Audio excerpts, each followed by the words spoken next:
యువతల స్కూళ్ళు బాగు చేస్తే నారాయణ చైతన్యకి ఎవడన్నా పోతాడా? యువతల ఫ్యామిలీ డాక్టర్ కాన్సెప్ట్ తెచ్చి ప్రతి గ్రామంలో క్లినిక్ పెడుతుంటే అవతల ఎవడన్నా రమేష్ హాస్పిటల్ అంటే పెద్ద హాస్పిటల్కి వెళ్తారా? అదే ఎందుకు పెట్టుకోవాలి? గోల్డెన్ హాస్పిటల్స్ ఉన్నాయి, రమేష్ హాస్పిటల్ చాలా పేర్లు చెప్పాలి. అందుకని అవతల వర్గం అంతా ఏకమవుతుంది. అవతల ఎట్లయినా జగన్మోహన్ రెడ్డి గారిని దించాలనే ఒక పెత్తందారీల పెట్టుబడిదారులటువంటి వర్గం ఏదైతే ఉందో ఆ వర్గం ఏకమైంది ఆల్రెడీ. ఆ వర్గం ఈరోజు కాదు, అసలు డే వన్నే జగన్మోహన్ రెడ్డి గారు అధికారంలోకి రాకూడదని ఏకమైంది, వచ్చినాక ఇంకా ఎలా పడేయాలని ఏకమైంది.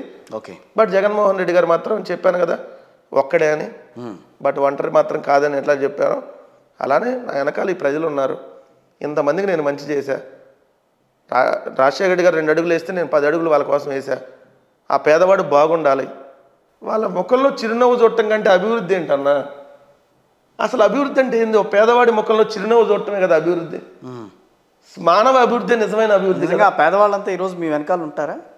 ఉంటారు, ఉన్నారు కదా అన్ని ఎన్నికల్లో. మాకు కింద సర్పంచుల నుంచి ఎంపీడీసీలు, జడ్పీడీసీలు, మున్సిపాలిటీలు, కార్పొరేషన్ల దాకా మా వెనక ఉన్నారు కదా. వైఎస్ఆర్ కాంగ్రెస్ పార్టీ జెండాకు ఓటేశారు కదా, సో రేపు కూడా వేస్తారు. మేము అంత కాన్ఫిడెంట్గా ఉన్నామంటే చేసామన్న మంచి, అందుకని కాన్ఫిడెంట్గా ఉన్నాం. కానీ ఇక్కడ చీలికలు వస్తున్నాయి. నేను ఇందాక నుంచి మాట్లాడుతోంది అది. ఈ చీలికలు అన్న రాబోయే రోజుల్లో మీరు ఎన్ని చేసినా ఎవరైనా సరే కులానికి ప్రాధాన్యతనిస్తారు, వర్గానికి ప్రాధాన్యతనిస్తారు ఎట్ ది లాస్ట్కి వచ్చేసరికి. సో అలాంటివి కొంచెం ఇబ్బందికరంగా పరిణామాలు ఎక్కడో కొంతమంది ఉంటారు మీరు అన్నట్టుగా. ఇప్పుడు సపోజ్ ఒక కమ్యూనిటీలో మంచి జరగాలి అని అనుకునే వాళ్ళు 90% ఉంటే అసలు ఆ కమ్యూనిటీకి మంచిగా జరగకూడదు అనుకునే వాళ్ళు ఇంకో 10% కూడా ఉంటారు. ఎందుకు ఉండరు? సో ఆ 10% అవతల ఏకమైతే ఏమొస్తుంది? యువతల మెజారిటీ మాకుంది కదా. అందుకనే నేను చెప్పి 60% of the vote bank YSR Congress పార్టీకి ఉంది. రేపు పొద్దున ఎన్నికల్లో రాబోతుంది. మిగిలిన అంతమంది కలిసినా అక్కడ 40 కదా. ఎంతమంది కలిసినా 40 కదా. యువతలు 60. ఆబ్వియస్లీ 45 ఎందుకైంది? 45 దాకా వస్తుంది. అది 45 మాకు వచ్చింది 2014లో, 50 మళ్ళీ మాకే వచ్చింది 2019లో, 60 మాకు 2024లో రాబోతుందంట. ఇప్పుడు 2 పార్టీలు కలుస్తున్నాయి అక్కడ. 336 కలవని నిర్ణయమైంది. అలా కాదుగా మీరు అలా అన్న 1+1+1 కాదు కదా అన్న. 1+1+1+1 కలిస్తే 5 కదా. 5 కదా. అవును, వాళ్ళు ఎంతమంది కలిసినా 5 కదా. మాకు 60% ఉంది. 30% ఉన్నాళ్ళు ఒకళ్ళు, 5% ఉన్నాళ్ళు ఇంకొకళ్ళు, 2% ఎంత కలిసినా 40 కదా వాళ్ళు. మాకు 60 ఉందంటున్నాం. ఈ 64 బ్రేక్ చేయాలంటే ఈ జన్మలో అయితే కష్టమే. చంద్రబాబు నాయుడు గారికి ఈ జన్మలో కష్టం. నెక్స్ట్ జన్మ ఏమైనా ఉంటే ట్రై చేసుకోవచ్చు. రేపు రాబోయేది వైనాట్ 175 కాదు, 1+7+5 వైఎస్ఆర్సీపీకి అని చెప్తున్నారు వాళ్ళు. చెప్పాను కదా, వాళ్ళు ఎన్నైనా చెప్పుకుంటారు. వాళ్ళు మేము పులివెందుల్లో కూడా ఓడిపోతామని కూడా చెప్తారు. వాళ్ళ కాన్ఫిడెంట్ ఏందో నాకు చెప్పనా? చంద్రబాబు నాయుడు ఒకటి బలంగా నమ్ముతాడు. ఏంటదంటే నేనేం చెప్పినా తెలుగుదేశం పిచ్చి వాళ్ళందరూ వినేస్తారనుకుంటాడు. అది ఒకప్పుడు ఈనాడు అనే పత్రిక ఉండేది. అది ఈనాడు యుగంలో నడిచింది. వాళ్ళ ఇంటర్నెట్ యుగం. నాడు బాబే మాట్లాడాడు, నేడు బాబే మాట్లాడాడు. నాడు రామోజీ ఎలా పడుకున్నాడు, ఇవాళ ఎలా పడుకున్నాడు. నాడు చంద్రబాబు నాయుడు ఏ విధంగా మాట్లాడాడు, తర్వాత ఇప్పుడు ఏ విధంగా మాట్లాడుతున్నాడు. ఇవన్నీ ఇంటర్నెట్ యుగం కదా. తెలుగుదేశం వాళ్ళకు కూడా తెలుసు. అరే ఈయనకి ఏమైనా మైండ్ పోయిందా, ఏంది రోజు సెల్ ఫోన్ కనిపెట్టా అంటాడు, అసలు ఈ భూమండలంలో మనుషులు కనిపెట్టిందేనా అంటాడు అని వాళ్ళు కూడా ఏమంటారు. వాళ్ళు బయట చెప్పుకోలేరు కదా. ఎందుకంటే ఆబ్వియస్లీ మమ్మల్ని వ్యతిరేకించే వాళ్ళు ఇక అక్కడ ఉండిపోవాల్సిందే కదా. అవును. సో ఊర్లో వర్గాలుగా ఉన్నప్పుడు యువతల వైసీపీ వర్గంగా, అవతల తెలుగుదేశం వర్గంగా ఉంటే వాళ్ళు చంద్రబాబు నాయుడు చెప్పే అబద్ధాలని తెలుసు, చంద్రబాబు నాయుడు చెప్పే అన్ని అబోధ కల్పనని తెలుసు. అయినా తప్పదు, వాళ్ళు కొంతమంది అక్కడ ఉండాల్సిందే. వాళ్ళు మనసులో చెప్తారు, మనం బయటికి చెప్తున్నాం అంతే. సో ఎవరు ఎన్ని కలిసి వస్తే ఏముంటుంది? కలిసి రమ్మంటున్నావు అన్న. ఎందుకని కలిసి రమ్మంటున్నావు అంటే బీజేపీ కూడా వాళ్ళతోనే వెళ్ళాలని మేము మనస్ఫూర్తిగా కోరుకుంటున్నాం.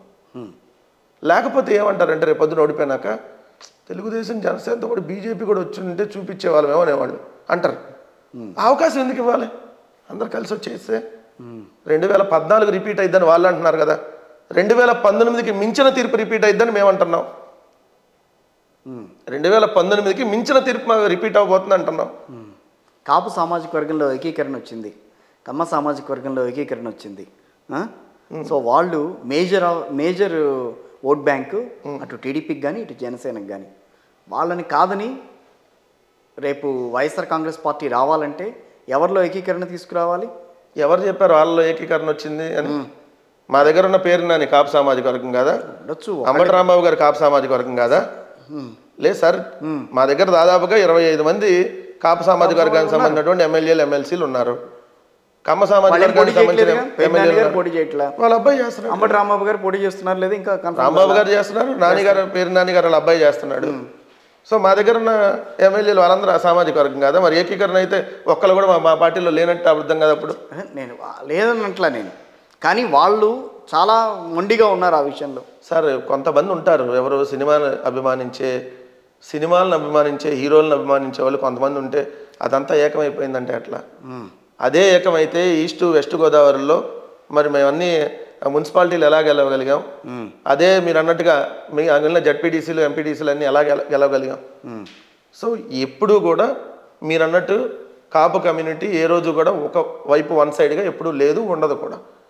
వాళ్ళకి తెలుసు పార్టీలు, రాజకీయాలు, వర్గాలు ఇవన్నీ ఉంటాయి. ముద్రగడ గారిని మరి ఎందుకు తీసుకోవాలని అనుకున్నారు? మళ్ళీ ఆయన ఎందుకు పక్కకి వెళ్ళాడు? ఈ రోజున బీజేపీకి వెళ్తున్నారని చెప్పి ఇంకో వాదన వస్తుంది.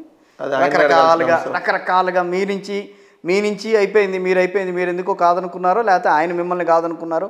అట్నుంచి జనసేనకని అన్నారు, పవన్ కళ్యాణ్ కలుస్తున్నారు అన్నారు, టీడీపీని కలుస్తున్నారని చెప్పారు.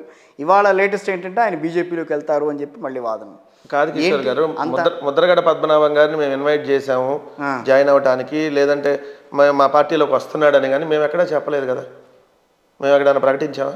చెప్పలేదు. మరి మీడియానే కదా. ఇప్పుడు ఆయన జనసేనలోకి వెళ్తున్నాడని వాళ్ళ అబ్బాయి అనౌన్స్ చేశాడు, మళ్ళీ ఇప్పుడు బీజేపీలో కానీ మళ్ళీ వార్తలు వస్తున్నాయి.